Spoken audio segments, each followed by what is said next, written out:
morning, I'm Nandini Goyal, a student at National Law University, Delhi, and today I'm going to talk about a very important issue in our sports system, that is anti-doping. Now, what is anti-doping? What are the organizations governing anti-doping in our country and worldwide? Let's talk about WADA. WADA, or the World Anti-Doping Agency, it was established in the year 1999. The WADA code is the major governing code for anti-doping regulations worldwide. Not just Olympics, even other major international and national sports competitions follow these guidelines. At the national level, this trickles down into national anti-doping agencies. Like for example, in India, we have our NADA, National Indian Anti-Doping Agency. The WADA publishes a prohibited list. The prohibited list consists of three categories. The first category is prohibited in and out of competition. That is prohibited completely.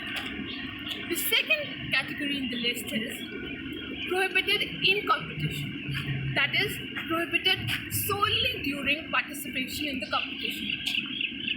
The third category is prohibited in particular sports.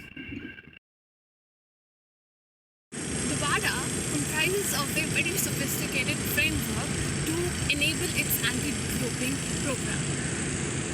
Firstly, it has what it calls ADAMS, Anti-Doping Administration and Management System. Under this ADAMS, WADA maintains what it calls an athlete's biological passport. Now currently, this athlete's biological passport, or ABP, has two major categories. First is the hematological profile or module, and the second is the steroidal profile or module of the athlete.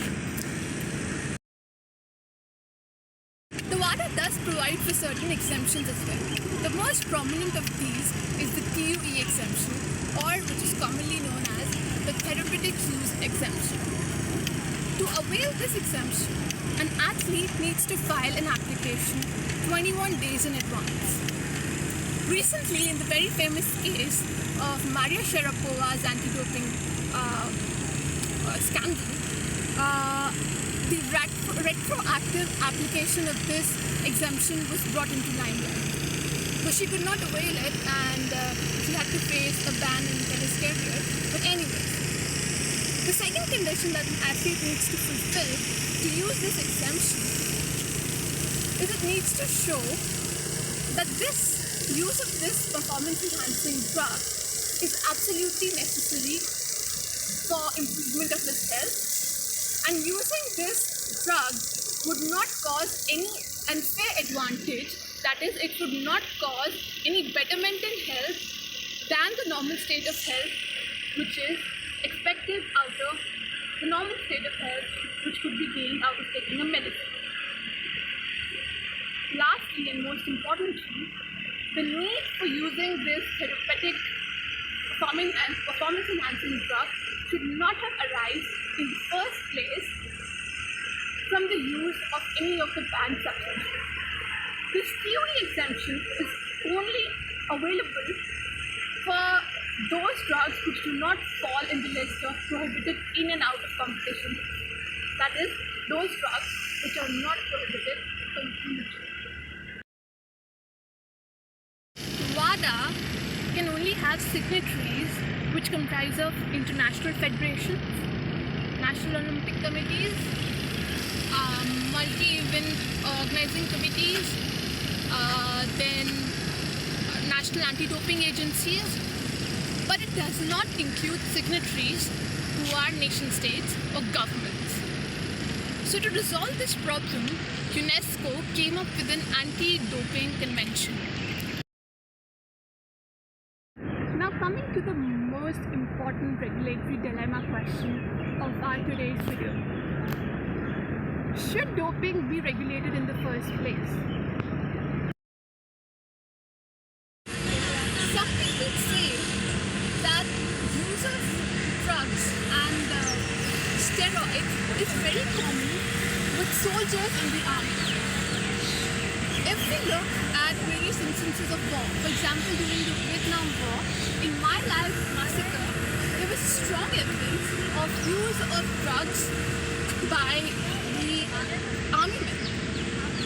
Some people argue that if we can allow performance enhancing drugs or steroids for various reasons in our army, then why not in our sports performance?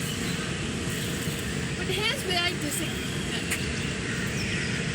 What I feel is, if the army wants to use any of these performance enhancing drugs, it needs to run its own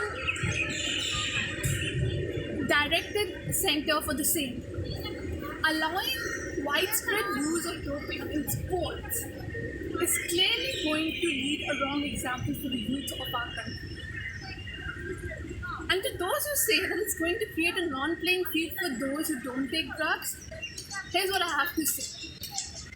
There are a good number of sports people who do not use any kind of substances or prohibited methods to enhance performance in sports, and do it simply for the love of the game.